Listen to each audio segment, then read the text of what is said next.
this? You're in your own native land, but it's not yours. You can't really claim it as yours because you've been ruled by someone else's laws, someone else's ideologies. But deep down inside you, you know that there is hope.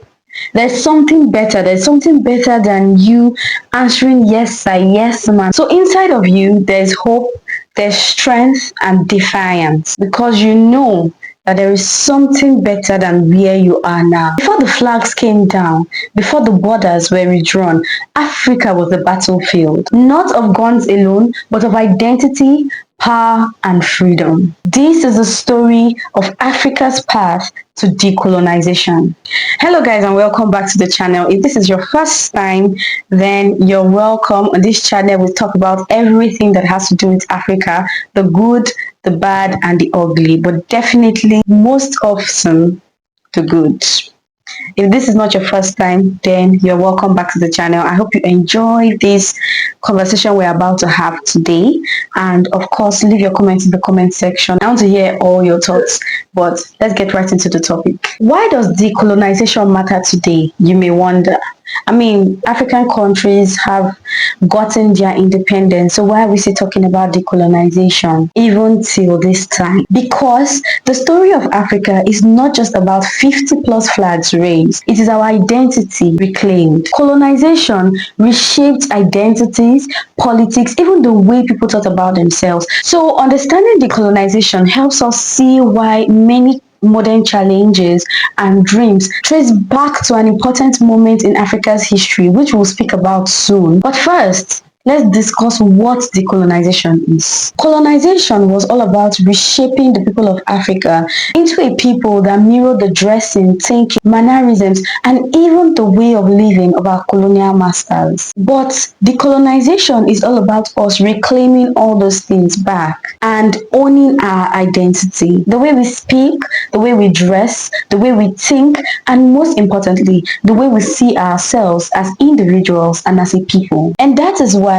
decolonization is important, because though we've gotten our independence, a lot of us are still living within the confines that our colonial masters put us in. Like an elephant that was tethered to a small stick when it was a baby, but now that it is fully grown, it still wouldn't move past those areas where it was restricted to, despite the fact that now that it is fully grown, it can just yank off the stick and be on its very good way. Like it can just be like, what is this nonsense that's holding? I mean, with the leg like this, it can just pull out the stick and be on its way, because I mean the weight of that elephant is far more than the weight of the stick. You agree with me that the elephant remaining in that space, the elephant not being able to move out of that region, out of the confines in which it has been since when it was a baby, is now less about the stick. It's now more about the mental barriers that the elephant is yet to overcome. That is the situation that Africa is in. For over a century, European powers ruled Africa. They divided it, they exploited it, they controlled its people, land and resources. But the 20th century sparked a fire of resistance, of unity, of freedom. In 1884, world powers met at Berlin to carve up Africa. There, European countries got handed entire pieces of land without asking those that were living there, as if they were sharing pieces of clothes or sharing tubers of yam. This division, this sharing was done to prevent any kind of war or disagreement over African land, especially those that were yet to be colonized, or especially those that were yet to be claimed. These lands were claimed by having African rulers sign an ex to a general agreement to protection by European power. The problem of that agreement is that most of those rulers did not know what they were signing, since most of them could not read, write, or speak any European languages. France took large swaths of West Africa and Maghreb. Britain claimed the east and the southern region. And Belgium's King Leopold treated the Congo like it was his own plantation. So colonization evolved into a deeply rooted system built on exploitations in all ramifications, economically, culturally, and politically. Colonizers seized Africa's natural resources like gold, cocoa, and oil to enrich their own countries, while leaving African economies underdeveloped and dependent. Politically, foreign powers imposed governments and legal systems without the consent of the people, thereby stripping Africans of their autonomy. Culturally, they spread their own languages, religions, and values, often silencing and erasing African traditions and identities. Now you can see that of a truth at its core, colonization served the interest of the colonizers, using Africans and their resources, their land and their labor for profits. Even till today, the borders and the power structures they left behind continues to shape this continent's struggles and dynamic. But in case you're thinking that, oh, Africa was just a vast land with nothing on it, nothing was going on. We just tied wrapper on our chest and tied wrapper around our loins, and we're walking and hunting lions and elephants. That's before the colonizers came. That is not the case. That is not the case at all. Because before the Berlin Conference of 1884 to 1885, where Africa was carved up like a cake, we're not blank spaces waiting to be discovered. We're not just roaming the earth like the devil looking for who to destroy. No, we were economies, we were civilizations, we were society, we were empires. A man named Mansa Musa of Mali was once the richest man on earth. The libraries of Timbuktu were centers of global knowledge. Ethiopia defeated Italy in the battle at Adwa, and even the Benin Kingdom had city planning and street lighting even before many parts of Europe. But let me ask you a question. What did you learn in school? What do we as Africans learn in school? Largely, we learn either by omission, as in omission, like they didn't tell us these things, or I don't know, we just somehow learned that Africa was uncivilized until Europe came. Decolonization starts by unlearning the lies that you've been told.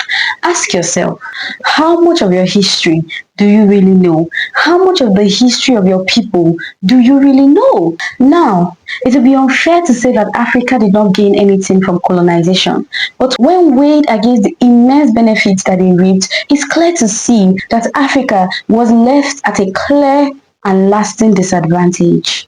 Africa, though, didn't take the invasion lying down. They didn't take the invasion of European countries lying down, or European colonizers lying down. They weren't like, okay, it's all over, we are done for. No.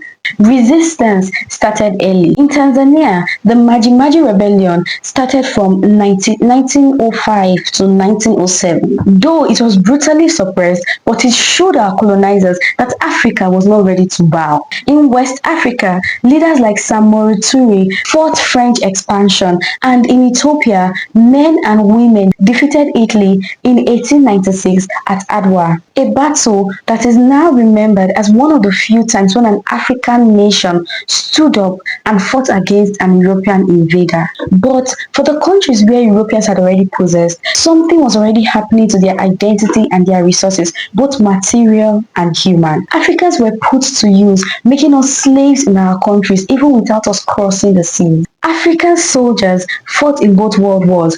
They built roads, fought enemies, and returned home aware of the hypocrisy, or should I say the irony, because they were dying for freedoms that they didn't possess. They were going to war to fight for freedom, but they themselves were slaves. Ordinary Africans started dreaming of a new Africa where their people would be free to decide their future without foreign rule. The aftermath of these dreams that they were having sparked an ideological energy that led Africa and Africans to push for independence. Everything became an avenue to speak, to fight for our freedom, even poetry. And this gave birth to the independence that we all enjoy now. Whether we're enjoying the independence is another story, a story for another day. But when independence came, when freedom came, it felt like Africa was, or should I say Africa was rediscovering itself. It felt like history was rediscovering itself. But our liberation came at a cost. Algeria's brutal war cost 1,000,000 lives. A whole million, like a whole 1,000, 2,000, 3,000, 4,000, 1,000,000, like be going like that.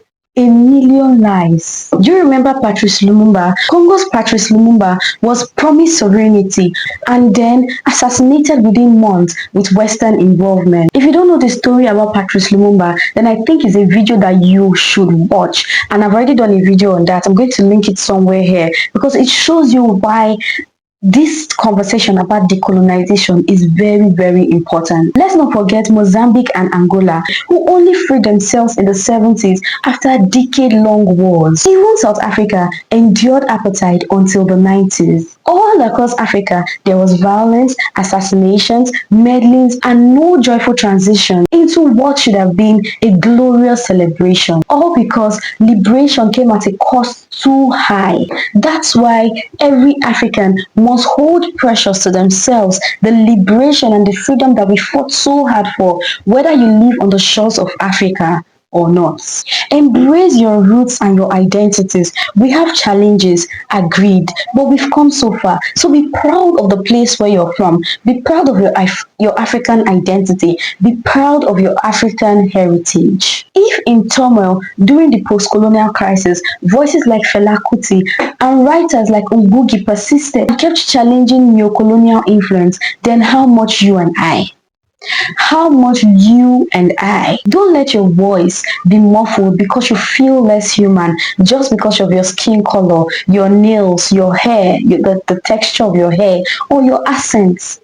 Don't let your voice be muffled. Don't let your lips be closed shut. Be proud of who you are. Be proud of the way you speak. Be proud of your hair texture. Be proud of your skin color. Be proud of every single thing that identifies you as an African. Decolonization is not over. Today, Africa reclaiming its narrative, it's more about you and I and less about Africa as a continent, because if you and I change, Africa will change. If you and I become better individuals, Africa will be better. If you and I become better citizens of our country, Africa will be a better place for everyone. If we treat people with respect, then people will want to come to Africa. If we make Africa a safe space, then Africa will be safe for visitors and its citizens. Movements like Roads Must Fall and NSAS have tried to challenge the lingering colonial mentality. But you and I will agree that the work doesn't end in one protest. The work cannot end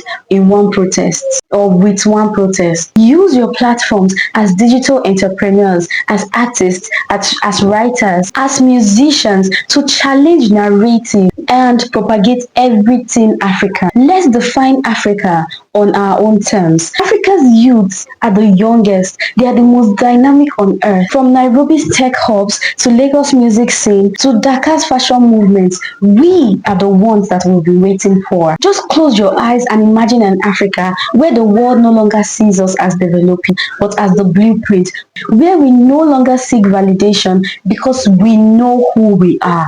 Let's all do the inner work, because colonial dominance didn't just control lands. No, colonial dominance also controlled our thoughts. Undo that. Rebuild your self-worth. Yes, it's a deeper and slower process, but it's one that is very essential. There are several ways that you can do this. In case you're wondering, okay, how can I do this work of reworking my mind, reworking the colonial influences that have affected my mind and my thinking? I'll tell you. Here are some little ways that you can start the process. Read African history from African perspectives. Learn about pre-colonial African societies. Engage with African philosophies. So one of those is Ubuntu. Read African authors. Watch African films. Support African creatives and those around you who represent authentic African experiences. Another thing is that we must all understand the prices that those before us paid, and we must honor it, including those paid by women who fought in the struggle, like Fumilayo Ransom Kuti, Ya Asantewa, and others that we have forgotten. There's a video I'm going to be doing about the influence that women had on the fight against colonization. I don't know if that video will be up before this or after this, but It's also something that we need to learn, because a lot of people feel like women did not do anything. Meanwhile, I bet you that the fight for our freedom would not have come as fast as it did, or would not have been as it was, if women were not involved. So watch out for that video. Okay, watch out for that video. It's going to come before this or after this. Either way, that video is coming because it is very, very important. Now, don't get confused and don't misunderstand the purpose of this video. Decolonization is not about resisting or rejecting everything Western. No, it's about reclaiming your right to choose what serves your people, your culture, and your spirit without coercion or judgment. In short terms, live your life without hiding the part of you that is African, because my brother and my sister, my neighbors, my friends, my colleagues, there is nothing to be ashamed of. And that path is the only path to our true and complete freedom. Because let me tell you, if you did not know, Africa's path to freedom is far from over. Every voice, every movement, every bold dream, every courage to stand up and to speak up about the things that matter to you and to your people, the things that matter to Africa and Africans, is important. Tell your story by being truly and unrepentantly African. We've come to the end of this video. If you enjoyed this video, smash that like button, like use hammer. Use the strength of an African, the one that you have. Use it and smash that like button. Make sure you smash it real hard. Comment below proudly African, and make sure you share this video to someone that you know. How can we embrace our roots and free our minds from the shackles that have held us from embracing our identity? Let's discuss that in the comment section, because it's a conversation that doesn't just end here. It's one that should continue, and is one that we need tips and examples on how we are going to achieve. It's a goal. It's a goal that we need tips and examples on how to best achieve it. So if you have an idea of how we can embrace our identity as Africans, then please leave that in the comment section below. Don't forget to subscribe if you haven't, and until next time, please remember to remain your most authentic self. Cheers.